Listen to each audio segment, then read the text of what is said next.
కూటమి ప్రభుత్వం ఎన్నికల సమయంలో ఇచ్చిన హామీలను అమలు చేయడంలో పూర్తిగా విఫలమైందని ఆరోపిస్తూ వైఎస్ఆర్ కాంగ్రెస్ పార్టీ ఆధ్వర్యంలో బద్వేల్ నియోజకవర్గంలో భారీ నిరసన కార్యక్రమం నిర్వహించారు. పార్టీ అధ్యక్షుడు మాజీ ముఖ్యమంత్రి వైఎస్ జగన్మోహన్ రెడ్డి పిలుపు మేరకు చేపట్టిన వెన్నుపోటుకు 2 ఏళ్లు కార్యక్రమంలో ప్రజలు, పార్టీ శ్రేణులు పెద్ద ఎత్తున పాల్గొన్నారు. బద్వేల్ టౌన్లోని ఎన్జీఓ కాలనీలో ఉన్న వైఎస్ఆర్ విగ్రహానికి పూలమాలలు వేసి నివాళులర్పించిన MLC DC Govindareddy, MLA doctor Sudhamma కార్యక్రమాన్ని ప్రారంభించారు. అనంతరం నిర్వహించిన భారీ ర్యాలీలో పాల్గొన్న నాయకులు కూటమి ప్రభుత్వంపై తీవ్ర విమర్శలు చేశారు. ఎన్నికల సమయంలో ప్రకటించిన సూపర్ 6 హామీలు ఇప్పటికీ అమలు కాలేదని, నిరుద్యోగ భృతి, మహిళలకు ఆర్థిక సాయం, రైతు సంక్షేమం, పెన్షన్లు, గృహాల పంపిణీ వంటి అంశాల్లో ప్రభుత్వం ప్రజలను మోసం చేసిందని ఆరోపించారు. విద్య, వైద్యం, ఉద్యోగాల భర్తీలో విషయంలో కూడా ప్రభుత్వం విఫలమైందని విమర్శించారు. జగన్ పాలనలో మహిళలు, రైతులు, విద్యార్థులు, పేదలకు అనేక సంక్షేమ పథకాలు అమలయ్యాయని గుర్తు చేసిన నాయకులు ప్రజలకు ఇచ్చిన ప్రతి హామీ అమలయ్యే వరకు వైఎస్ఆర్సీపీ పోరాటం కొనసాగుతుందని స్పష్టం చేశారు.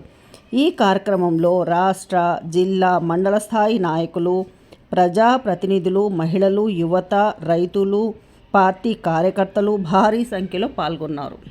చంద్రబాబు నాయుడు గారు ఏ విధంగా మోసం చేస్తారో, వాళ్ళ ఆమెకు వెన్నుపోటు పెంచి అధికారంలోకి వచ్చినటువంటి చంద్రబాబు నాయుడు గారు ప్రజలకు ఏ విధంగా వెన్నుపోటు పొరుస్తున్నానో, అన్ని వర్గాల వారికి ఏ విధంగా మోసపూరితమైనటువంటి హామీలిచ్చి వాటిని అందరూ తొంగలో దొక్కినటువంటి విషయం మనందరికీ తెలుసు.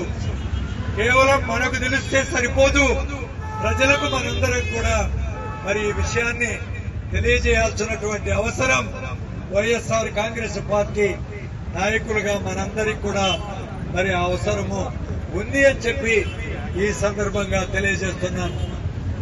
జగనన్న పరిపాలనలో ఏ విధంగా ప్రజలకు డీబీటీ ద్వారా గాని, నాన్ డీబీటీ ద్వారా గాని 4.5 లక్షల కోట్ల రూపాయలు ఏ విధంగా 5 ఏళ్లలో ఖర్చు చేసినారో ప్రజలందరూ కూడా చూశారు. కానీ మోసపూరితమైన హామీలిచ్చి జగనన్న చేసే పథకాలన్నీ కాకుండా నేను సూపర్ 6 కూడా అమలు చేస్తానని చెప్పి చంద్రబాబు ఇచ్చినటువంటి ఆ మాటలు నమ్మి జనాలు ఓటేశారు.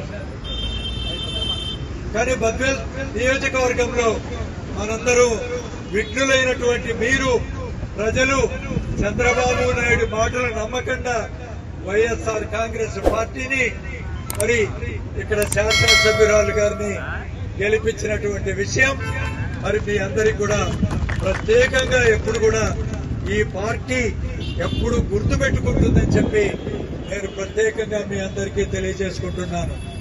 ఇదే విషయాన్ని భవిష్యత్తులో కూడా మనం ఈ పార్టీని ముందుకు తీసుకుపోవడానికి మనం శక్తి వంచన లేకుండా కృషి చేద్దాం. కాబట్టి ఈ మండుటెండలో మిమ్మల్ని మరింత ఇబ్బంది పెట్టకుండా మళ్ళీ మనం 12వ తారీఖున ఒక ప్రొసెషన్ చేద్దాం. అంటే మొత్తం ర్యాలీ చేద్దాం. ఆ నిరసన ర్యాలీ, ఆ ర్యాలీ మనం ఏఎంసీ ఆఫీస్ నుంచి ఆర్టీఓ ఆఫీస్ వరకు కూడా మనందరం కూడా పెద్ద ఎత్తున పాల్గొని ప్రజలకు ఇప్పుడు మనం ఒక చోటనే నిరసన తెలియజేస్తున్నాం. వీధుల గుండా వెళ్ళినప్పుడు మాత్రమే ప్రజలకు మన నిరసన తెలియజేస్తారని చెప్పి మీకందరికీ తెలియజేసుకుంటూ, ఇప్పుడు ఏదైతే చంద్రబాబు గారు ఇచ్చినటువంటి హామీల యొక్క చిట్ట, అదేవిధంగా మేనిఫెస్టో చిట్ట, అదేవిధంగా బాండ్లు ఇచ్చినటువంటి చిట్ట ప్రజలకందరికీ తెలియజేస్తగా మనమంతా నిరసనగా వాటిని తగలబెట్టాల్సిందిగా మీకందరికీ విజ్ఞప్తి చేస్తున్నాను. కూటమి ప్రభుత్వం అధికారంలోకి వచ్చి 2 సంవత్సరాలు అయిన సందర్భంగా వాళ్ళు ఎన్నికల టైంలో 143 హామీలు ఇచ్చారు ప్రజలకు. అందులో మెయిన్ గా సూపర్ 6 అని ఒక 6 ముఖ్యమైన హామీలు కూడా ప్రజలకు చెప్పడం జరిగింది.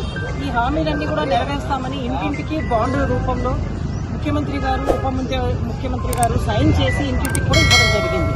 ఈ ఈరోజు వైసీపీ పార్టీ మా అధినాయకులు జగన్మోహన్ రెడ్డి గారి పిలుపు మేరకు ఎన్ని హామీలు వాళ్ళు నెరవేర్చాలన్నది ప్రజలందరికీ కూడా తెలియపరచాలా అన్నది మా పార్టీ యొక్క ముఖ్య ఉద్దేశం. ఎందుకంటే ఈ కూటమి ప్రభుత్వంలో ముఖ్యమైన పార్టీ అయిన టీడీపీ పార్టీ నైజం ఏంటంటే ఎప్పుడు వాళ్ళు వెన్నుపోటు పొడిచి మామగారి దగ్గర నుంచి పార్టీ లాక్కున్నప్పటి నుంచి కూడా దొరికిన ప్రతి సందర్భంలో కూడా ప్రతి ఎలక్షన్లో కూడా ప్రజలకు అడిగిగానే హామీలు ఇవ్వడం, ఆ తర్వాత ప్రజలకు వెన్నుపోటు పోవడం వాళ్ళ పార్టీ నైజం. ఈరోజు ఇంటింటికి ప్రతి మహిళకు 18 ఏళ్ల నుంచి 50 ఏళ్ల మహిళలకు ఇంటింటికి ఎంతమంది ఉంటే అంతమందికి నెలకు 1500 ఇస్తామన్నారు. ఆ హామీకి వెన్నుపోటు పొడిచారు. ఆ విధంగా మహిళలకు వెన్నుపోటు పొడిచారు. తర్వాత ఇంటికి ఒక ఉద్యోగం అన్నారు, లేకపోతే నిరుద్యోగ భృతి అన్నారు. ఆ విధంగా నిరుద్యోగులకు వెన్నుపోటు పొడిచారు. ఇంకా ఆరోగ్యశ్రీ అయితే పూర్తిగా నిర్వీర్యం చేసి పేదవాళ్ళనైతే వెన్నుపోటు పొడిచారు.